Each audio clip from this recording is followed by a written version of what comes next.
premier, on va retirer les deux vis du bas, qui se situent à droite et à gauche du connecteur de charge. Donc attention, c'est des vis Pentalobe Torx en forme d'étoile.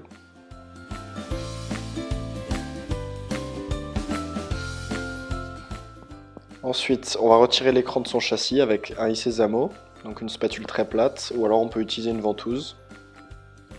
Donc faites attention à la nappe du bouton Home ici, puisque quand l'écran va se soulever, la nappe va être collée à la carte mère, donc il ne faut pas le soulever de plus de 2 ou 3 cm. Donc on passe la spatule entre l'écran et le châssis, et on fait coulisser doucement vers le haut l'écran.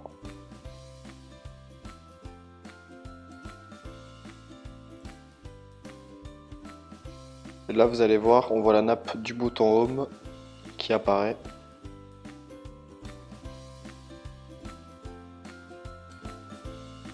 Alors, avec une pince, on va décrocher la nappe du bouton Home.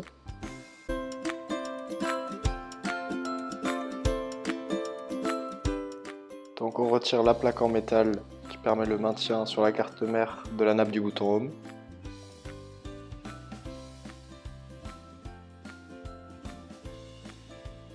Donc elle est maintenue par deux ergots.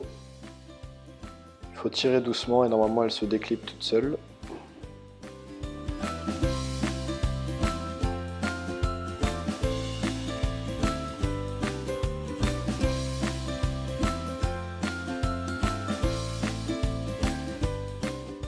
Voilà, on déclipe la nappe. Donc surtout ne mettez pas l'écran à plus de 90 degrés par rapport à la coque arrière. Sinon ça pourrait endommager les nappes du tactile, du LCD et de la caméra avant. Donc on va retirer les 4 vis cruciformes. Faites attention, elles n'ont pas toutes la même taille. Donc ce que je conseille, c'est d'utiliser un patron magnétique pour bien identifier les vis, puisqu'elles ont toutes une longueur différente. Donc on retire la plaque de protection des nappes. Et faites attention à celle-ci, la dernière qui n'est pas aimantée. Donc on retire la plaque de protection pour pouvoir accéder aux nappes. On va déconnecter les nappes. Donc à l'aide d'une spatule en plastique, on va retirer la nappe de proximité caméra avant, la nappe de l'écran LCD et la nappe de la vitre tactile.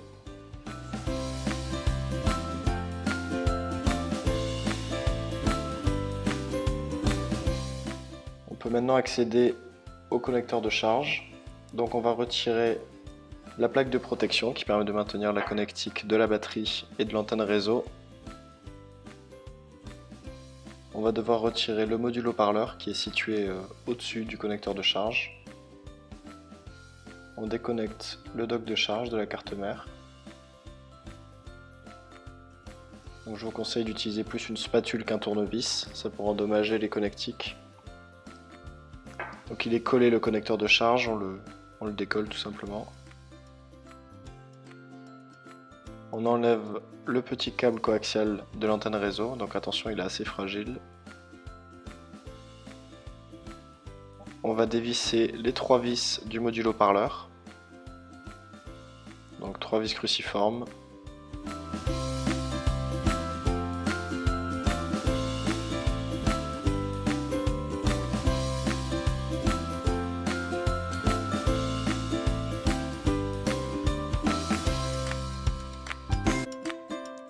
Veillez bien à repérer l'ordre des vis puisqu'elles ont toutes une taille différente. Je vous conseille d'utiliser un patron magnétique. Ça aide beaucoup lors de la réparation. Donc on défait les deux vis qui maintiennent le dock de charge.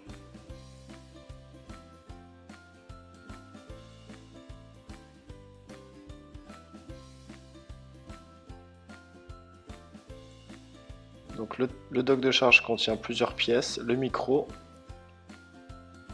le bouton du Touch ID, donc la prise de charge qui est ici, Lightning, le haut-parleur et l'antenne réseau GSM. Et la prise jack qu'on peut voir sur la gauche.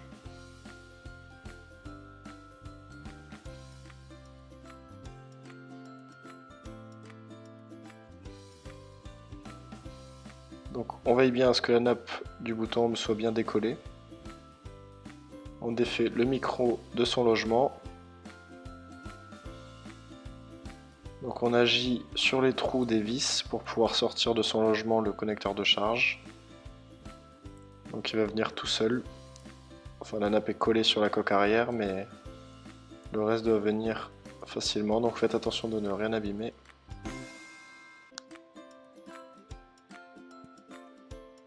Et normalement on doit pouvoir le sortir tout seul.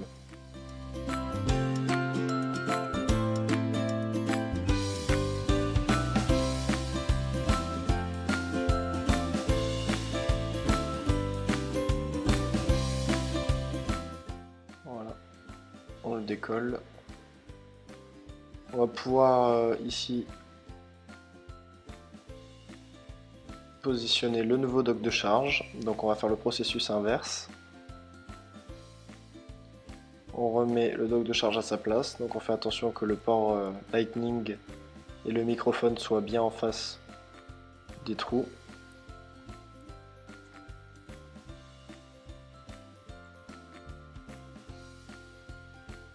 On remet le micro dans son logement.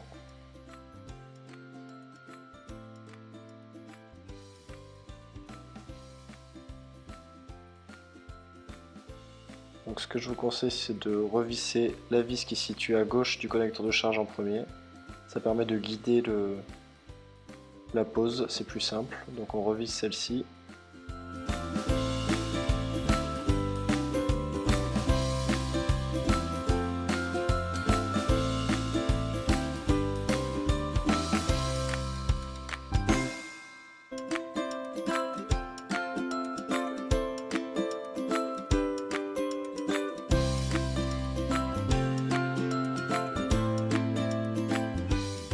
On va pouvoir maintenant remettre le petit support qui permet de maintenir la nappe du bouton Home. Donc elle est collée dessus simplement, là on la recolle.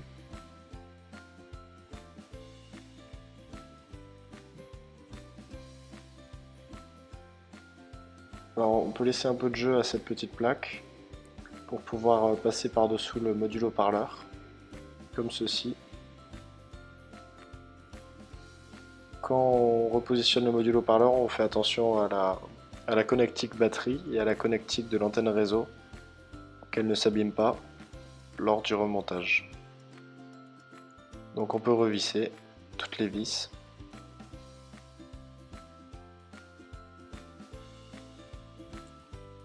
On revisse et à la fin on pourra remettre les connectiques de la batterie, de l'antenne réseau et du connecteur de charge.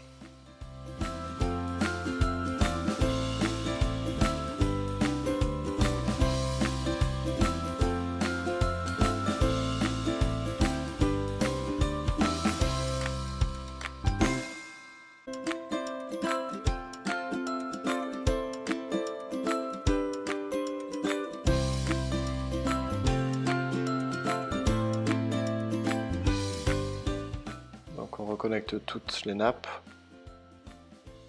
le connecteur de charge ici, l'antenne réseau. Alors ce que je conseille, c'est de connecter la batterie en dernier pour éviter qu'il y ait encore un petit peu d'énergie statique dans le téléphone et que ça fasse un court-circuit.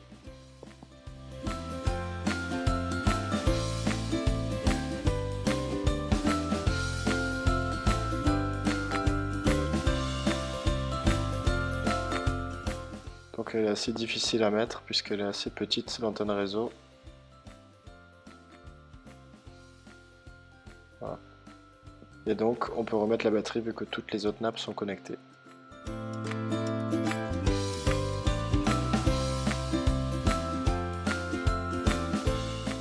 On va remettre la plaque en métal de protection qui permet en cas de choc de bien maintenir les nappes sur la carte mère. Donc elle est maintenue par les deux vis cruciformes. On va repositionner l'écran sur la carte mère, donc on refixe les trois nappes, le tactile, le LCD et la caméra avant, qui fait aussi capteur de proximité et réduction de bruit. Avant de tout remonter, on peut tester que l'écran soit fonctionnel, que tout fonctionne bien, l'écran LCD, la vitre tactile. On remet la plaque de protection pour pas que les nappes s'en aillent en cas de choc. Faites bien attention à l'ordre des vis puisqu'il y en a une qui est plus longue que l'autre. C'est celle tout en haut à droite.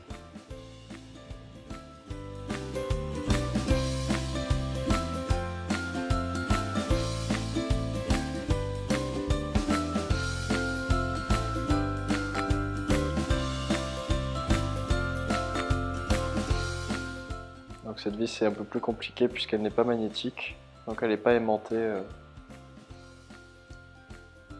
par le tournevis. On n'oublie surtout pas de reconnecter la nappe du bouton Home sur la carte mère. Donc elle se clip avec le doigt ou avec une pince de précision.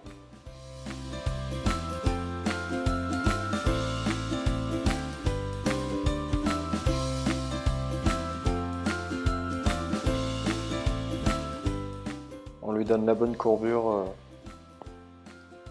comme elle était à l'initiale.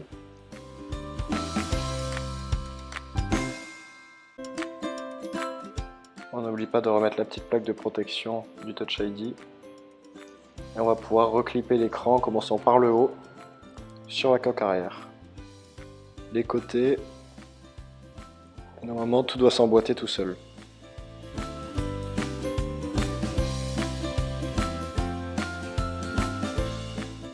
On va remettre les deux vis Pentalobe du bas. Il ne manque plus qu'à tester le téléphone et tout est fini. Donc merci d'avoir suivi cette réparation, j'espère qu'elle vous a aidé.